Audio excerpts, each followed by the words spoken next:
जी, break से आ गए वापस। और ब्रेक पे जाने से पहले मैंने आपसे एक स्टोरी शेयर की थी जिसमें मैंने यही कहा कि हमें अपने जो कोशिश है कि अपने रास्तों को सीधा करना चाहिए। और रास्ते किस तरह सीधा होते हैं कि हमें समझना पड़ता है पहले हर चीज़ को। समझने के लिए अब मैं जो बात करने जा रही हूँ, तो इस वक्त हम बहुत सारी चीज़ें समझने की कोशिश कर रहे हैं बीइंग ए पाकिस्तानी, क्योंकि हम देखते हैं कि एक तरफ जो है सियासी बहरान आया हुआ है, तो एक तरफ हम देखते हैं कि हम बिजली, पानी, गैस जो है उसके बहरान से निपट रहे हैं। और दूसरी तरफ जो सबसे बड़ी बात आती है वो ये आती है कि इन सब को लेते हुए हम एक माशी बहरान को भी फेस कर रहे हैं। बहरहाल एक अच्छी खबर है, वो आपको बताऊंगी, लेकिन एक अच्छी बात ये भी है कि हम सब ने देखा कि हमारे वज़ीर ख़जाना ने ये तस्लीम कर लिया। जब ये बजट आ रहा था तो हम यही कह रहे थे कि ये IMF की डिक्टेशन की वजह से आ रहा है, और सब यही चीज़ें सामने आ रही हैं हमारे। तो वो जो हमारे वज़ीर ख़जाना हैं उन्होंने भी ये मान लिया कि IMF का जो मशवरा था उसके तहत ये बजट बनाया गया। पहले तो कहा और सुना जाता था कि हमारी जो पॉलिसीज़ होती हैं वो वाशिंगटन से जो है बनती हैं, लेकिन IMF ने जब भी किसी को हमने देखा है फंडिंग करती है या गाइडलाइन देती है तो उसके खुद के भी कुछ टारगेट होते हैं। और जब वो टारगेट नहीं होते जैसे, तो फिर वो हमारे सामने जो है इस तरह की बातें आती हैं। जैसे अभी हम कल ही खबर पढ़ रही थी मैं, जिसमें था कि मिनी बजट जो है वो लाने की बात कर रहा है IMF, जिसमें मसलन वो ये कह रहे हैं कि भाई कि आपकी जो ये कंपनियां हैं जैसे PIA हो गई, बिजली की कंपनीज हो गई, उनको जो है प्राइवेटाइज़ किया जाए, बिजली, गैस और पेट्रोल के जो निर्ख हैं उनको कंट्रोल किया जाए या मुकर्रर किया जाए, ताकि इसके ज़रिए साल या 6 महीने में बात यही होती है कि वो टारगेट वो पूरा कर सकें। और उनकी ये बात जो है अगर हम पूरी नहीं कर पाएंगे तो फिर हम इस तरह के मसाइल को जो है वो सामना करते रहेंगे। और भी बहुत सारी बातें सबको डिस्कस करेंगे, लेकिन ओवरऑल बहुत अच्छी खबर यह है जो मैं आपसे कह रही थी कि $7 अरब के बेल आउट पैकेज की मंजूरी हो गई है पाकिस्तानी मईशत के लिए। गुड न्यूज़ है। और मौजूदा हुकूमत के मुआशी फैसले पाकिस्तानी मईशत इंडस्ट्री पे क्या असरअंदाज होंगे, इस पर आज हम बात करेंगे। लेकिन बिजली, गैस महंगी होने के बाद इस वक्त वो इंडस्ट्री जो हम देखते थे कि टेक्सटाइल इंडस्ट्री हो या वो जो फैक्ट्रियाँ हैं, वो तमाम इंडस्ट्रियों को लेते हुए आज हमें ये अफसोस से कहना पड़ा कि 100 लार्ज स्केल की जो फैक्ट्रियां हैं वो बंद पड़ी हैं। और क्या सूरत हाल है ये सब जानेंगे हमारे गेस्ट से जिन्होंने हमें अभी ज्वाइन किया है। उनका पहले मैं आपसे तारुफ करवाऊंगी। हमारे साथ इस वक्त मौजूद हैं आसिफ शेख जावेद, कन्वीनर हैं FPCCI। इनसे मिलते हैं और पहले तो इनकी सुबह का आगाज़ पूछते हैं कैसा हुआ। अस्सलाम वालेकुम, कैसे हैं आसिफ साहब? अल्हम्दुलिल्लाह बिल्कुल ठीक। बहुत शुक्रिया कि आपने हमें ज्वाइन किया और बताया तो आपने मुझे था। बहुत अच्छा आपका आगाज़ हुआ है सुबह का, और होना भी अच्छा ही चाहिए जब भी आपका सारा दिन अच्छा गुजरता है। तो यहाँ से अच्छी बात से चलें, शुरू करते हैं। अभी ये जो मैं बता रही हूँ कि भाई पाकिस्तानी मईशत के लिए अच्छी खबर है कि $7 अरब के बेल आउट पैकेज जो है उसकी मंजूरी हो गई। क्या देख रहे हैं आप ओवरऑल? इसके बाद में पूछूंगी कि आप क्या सब कुछ फेस कर रहे हैं। अच्छी बात है, अगस्त में इम्कान है कि मंजूर हो जाएगा डेफिनेटली। और इस वक्त तो अशद ज़रूरत है पाकिस्तान को फंड्स की।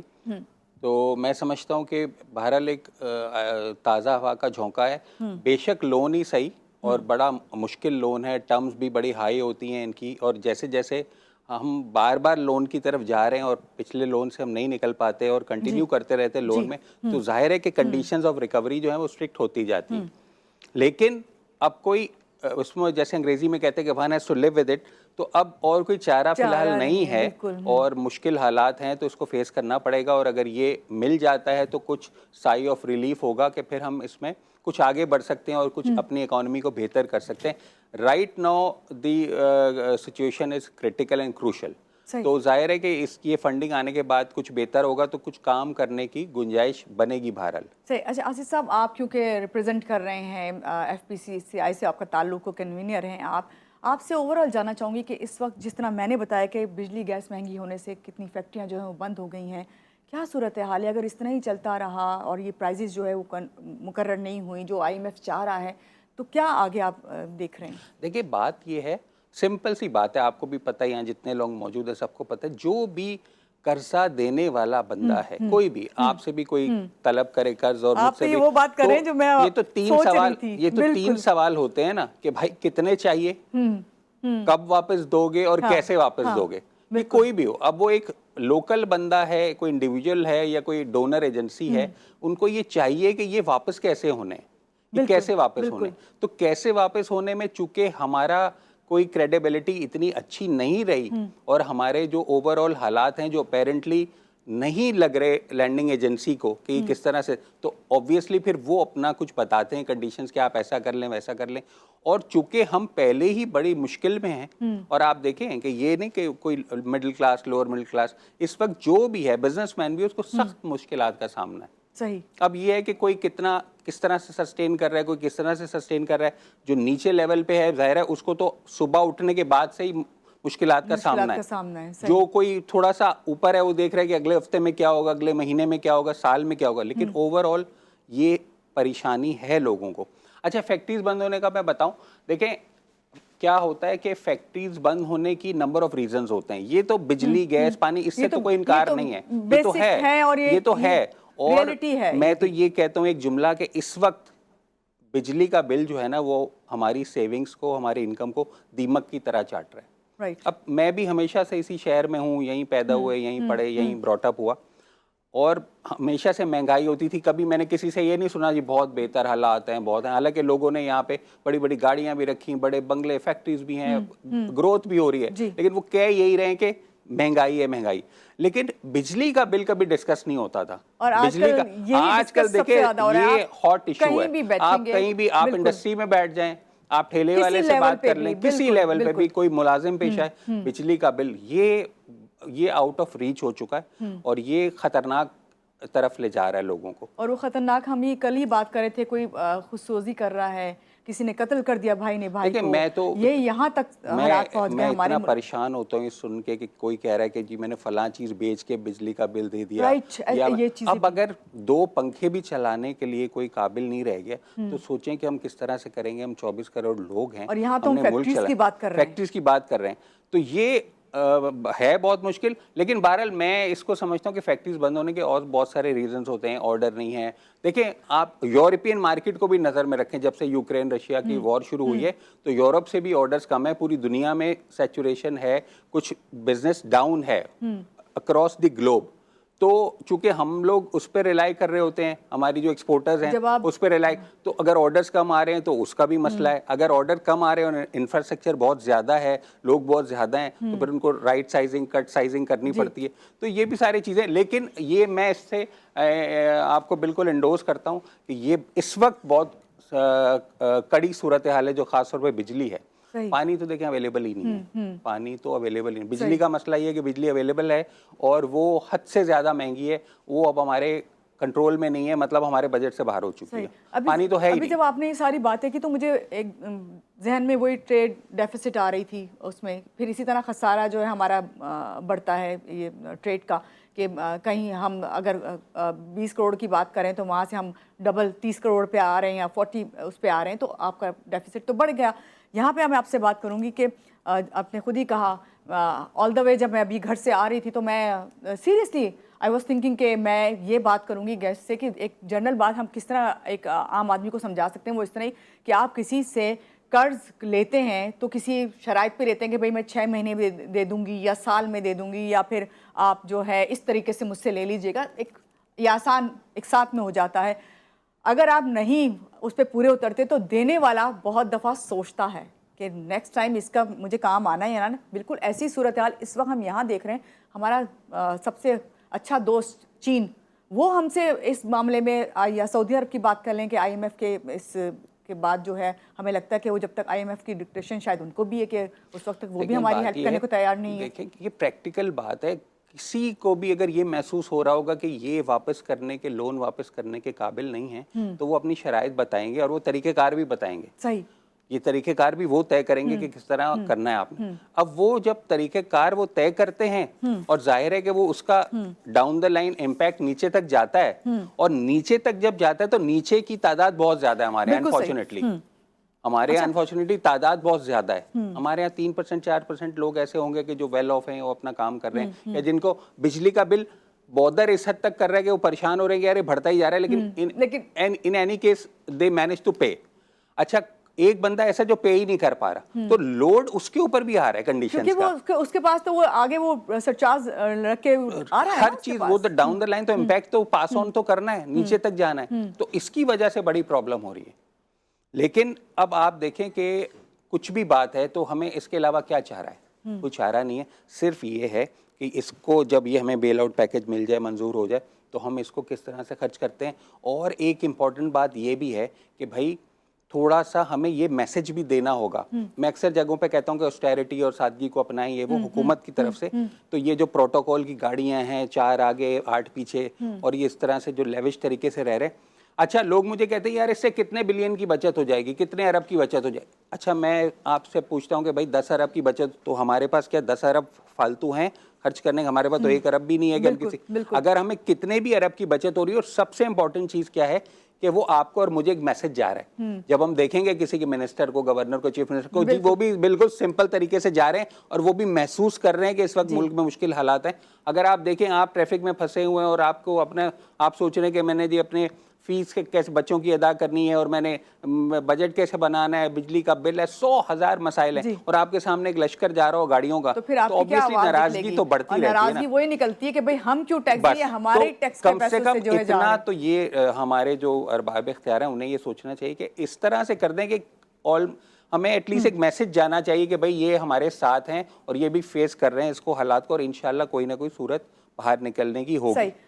अच्छा आसिफ साहब, आप समझते हैं कि ये जो अभी मैंने जिक्र किया कि IMF जो चाह रहा है कि हमारी ये स्टील मिल हो गई या हमारी ये बिजली की कंपनीज हैं, गैस पानी सबके जो प्राइजेस हैं उसको जो है लॉक लग जाए और वो मुकर्रर हो जाए, तो उससे बेहतरी आ सकती है, क्योंकि वो तो रियलिस्टिक बात करना चाह रहे हैं ना। अब रियलिस्टिक का तो देखें, वो रियलिस्टिक तो ऐसा है कि उनके एंड पे वो रियलिस्टिक है और हमारे एंड पे शायद वो रियलिस्टिक ना हो। वो इस वजह से भी ना हो क्योंकि हमारी तो मजीद बर्दाश्त करने की सकत खत्म हो चुकी है। अच्छा, और ऐसे इदारे जो कि लॉस में हैं और बिलियंस का लॉस कर रहे हैं महीने के हिसाब से, सालाना नहीं, लॉस कर रहे हैं वो बिलियंस का महीने के हिसाब से, तो उन पे बिल्कुल नजर रखनी चाहिए। और उनको जिस तरह भी जो हुकूमतें वक्त समझती है, गवर्नमेंट ऑफ पाकिस्तान जो बेहतर समझती है मुल्क के लिए, अवाम के हक में, उनको उस पर नज़रसानी करनी चाहिए और उनको डिस्पोज ऑफ करना चाहिए। सही। क्योंकि मैं तो ये भी सुनता रहता हूँ कि जी फलां अगर एक ये हम मिल दे दें तो इसकी इतनी माइंस हैं, इतनी लैंड्स हैं, इतनी इक्विपमेंट है कि हमारे इतने कर दे। तो भाई अगर एक आम आदमी ये कैलकुलेशन बता रहा है तो जो बड़े वहाँ बैठे हैं, जो फैसला साज हैं, उनके पास भी ये चीज़ें मौजूद हैं और वो हमसे ज़्यादा समझदार है, तो उन्हें करना चाहिए। और जैसे कि हमारी एयरलाइन के बारे में कहा जाता है कि जी एक फ्लाइट उड़ती है तो उस पर इतने करोड़ का लॉस है, तो मैं किसी के बारे में कभी ये नहीं कहता कि आप राइट साइजिंग कर दें या कट साइजिंग कर दें या लोगों को निकाल दें। लोग पहले ही बहुत परेशान है, कोई सोच भी नहीं सकता ये बात कहने का कि आप अनएम्प्लॉयमेंट मजीद क्रिएट कर दें।